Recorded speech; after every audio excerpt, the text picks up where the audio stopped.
अस्सलाम वालेकुम रहमतुल्लाहि व बरकातुहू। माँ तो माँ होता है, माँ तो माँ होते हैं, कोई शक नहीं। माँ का मुकाम तो बहुत बड़ा मुकाम है।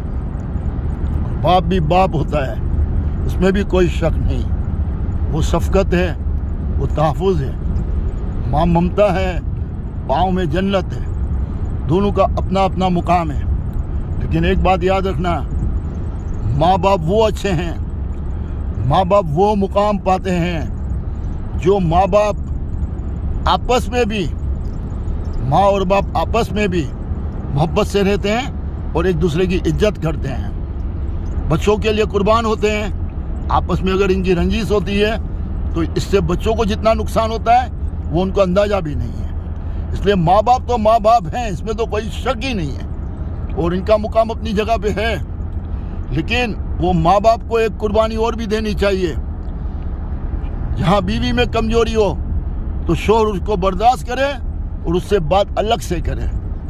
जहाँ शोहर में कमजोरी हो, बीवी उसकी मतलब पर्दादारी करे और अगर कोई शिकायत है तो अलग से बात करे। इनकी आपस की रंजिश को कभी भी बच्चों के सामने नहीं आने दो।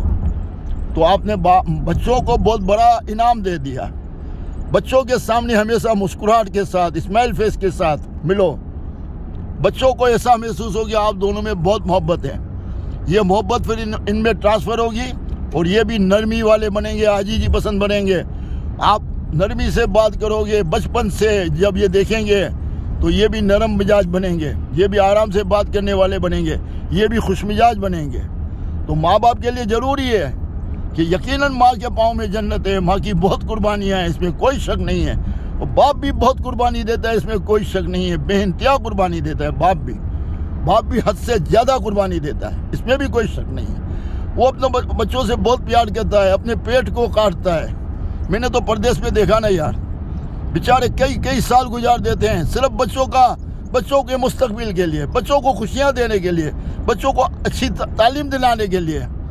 वो बीवी से दूर रहते हैं, बीवी शोहर से दूर रहती है। दोनों माँ बाप ये कुर्बानी देते हैं बच्चों के लिए, ताकि बच्चों का मुस्तकबिल बन जाए, उनको अच्छी ज़िंदगी दे सकें। अगर अपनी कंट्री में हम काम करेंगे तो उनको पेट भर के खाना भी नहीं मिलेगा। तो ये सोच के बेचारे इतनी कुर्बानी देते हैं। वो बाप होता है। बाप ने भी हद कर दी, माँ ने भी हद कर दी। हकीकत है कि दोनों बहुत प्यार करते हैं बच्चों से और दोनों का अपना अपना मुकाम है। लेकिन सबसे ज़्यादा बात ये, क्या अपने ईगो को कंट्रोल कर लेते हैं?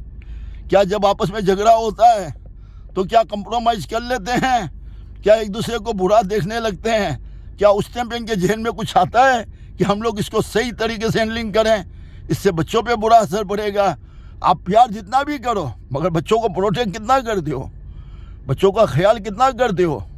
क्या आपको पता है कि आपकी उल्टी सीधी बातों की वजह से, आपस में रंजिश की वजह से, एक दूसरे को बुरा भला कहने की वजह से बच्चों के जहन पे क्या असर आता है? तो आपने बच्चों से मोहब्बत तो बहुत की, आपने पर्सनल की, लेकिन आपने ये नहीं देखा कि आपस में हम झगड़ा करेंगे तो बच्चों के ऊपर क्या असर पड़ेगा। वहाँ पे आपका गुस्सा और आपका ईगो ऊपर आ जाता है। तो ये गुस्से और ईगो को कंट्रोल करो। अगर बच्चों को कंप्लीट आप लोग प्यार देना चाहते हो तो ये प्यार का सबसे बड़ा इम्तिहान है। ये इम्तिहान पे पूरे उतरो। आप नरमी से बात करोगे बच्चों के सामने, आपस में भी नरमी में बात करोगे, बच्चों के ऊपर अच्छा असर पड़ेगा और बच्चे भी आपको देखते ही देखते प्यार मोहब्बत वाले बनेंगे।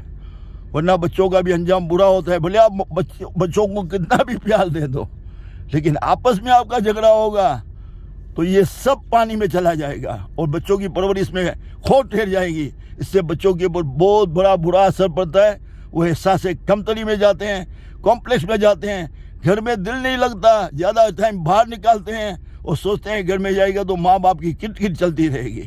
तो दोस्तों, यारों, मेरी बेटियों, मेरी बहनों, अल्लाह ताला आप लोगों को सही हिदायत अता करें और अच्छे माँ बाप बनने के लिए ये कुर्बानी देने के लिए तैयार हो जाओ। ये कुर्बानी दोगे तो इंशाअल्लाह ताला आप मुकम्मल तौर पे माँ बाप और मुकम्मल तौर पर अच्छे मियाँ बीवी बन जाओगे।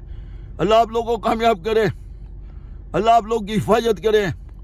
बच्चों के सामने कभी भी नहीं आने दो आपकी रंजिश, और जितना आराम से बच्चों के सामने बात करोगे ना, इतने ही अच्छे माँ बाप आप साबित हो जाएंगे। जितना आराम से बात करोगे। याद रखो, आपका रवैया, आपका इखलाक वो बच्चों में ट्रांसफर होता है। नरमी से बात करना, मुस्कुराहट से बात करना, आपस में मिलकर रहना, वो चीजें बच्चों में बहुत मुस्बत असरात करती है। अगर प्यार है तो आपको हिस्सा बनना पड़ेगा। अस्सलाम वालेकुम।